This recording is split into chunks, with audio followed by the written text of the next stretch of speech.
The NFIB Small Business Optimism Index fell more than forecast last month to 99.1. That's the lowest level since March of this year. Joining us now is Holly Wade, Executive Director of the NFIB Research Center. So, Holly, it's not a great situation right now, but it could be worse, right? We do have a real rebound that's still palpable in the U.S. economy, but I'm sure a lot of small business owners were left in a challenging position after the lockdowns, and now we're finding it hard to keep up with the reopening. Is that how you'd paint it?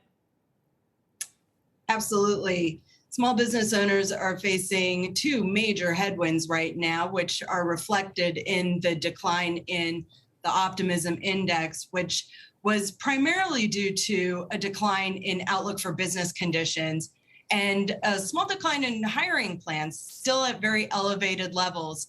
But the two major headwinds, labor challenges, staffing shortages, and supply chain disruptions. And they're having to navigate both of those at the same time and adjust business operations accordingly. So the labor shortages and the supply chain issues, we've been talking about this for months. But the business outlook, I'm wondering, especially how they would characterize their economic expectations.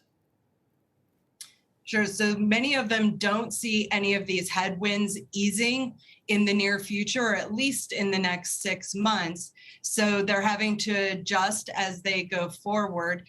The staffing shortage, it's an issue because many of them are saying that they're losing sales opportunities, which is obviously impacting their bottom line and profits.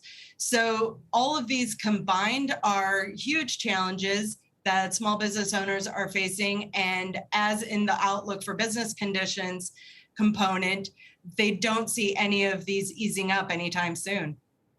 The obvious move, theoretically, if you're having difficulty hiring people, is to raise wages. Now, of course, especially if you've just been through a situation where your revenue was lost for months, that's much easier said than done. But is that one option some businesses are pursuing? Oh, absolutely. So we've seen very high levels of small business owners increasing compensation. It's incredibly competitive in attracting applicants, but also retaining their current workforce. So their main tool is increasing compensation packages, which primarily are wages.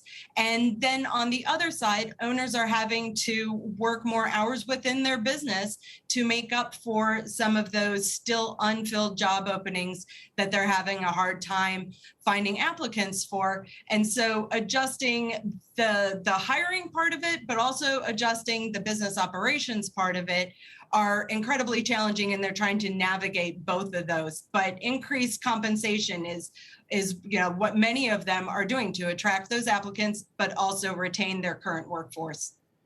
So you say, Holly, that they don't see any change in these headwinds. Does the NFIB have any recommendations, maybe to small business owners, maybe to government, to try and deal with the supply chain challenges and the labor shortage? Sure. So one of the issues that we're dealing with right now is the threat of increased taxes. And while they're having to navigate these two incredibly difficult headwinds, they're also looking in the near future of maybe having to deal with increased taxes, which are also going to impact their bottom line and make it even more difficult in operating their business going forward. So that's one of the biggest challenges.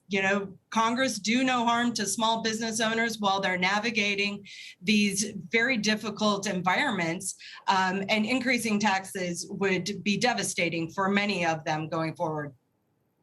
Holly, thanks so much for joining us. Holly Wade there, Executive Director of the NFIB Research Center.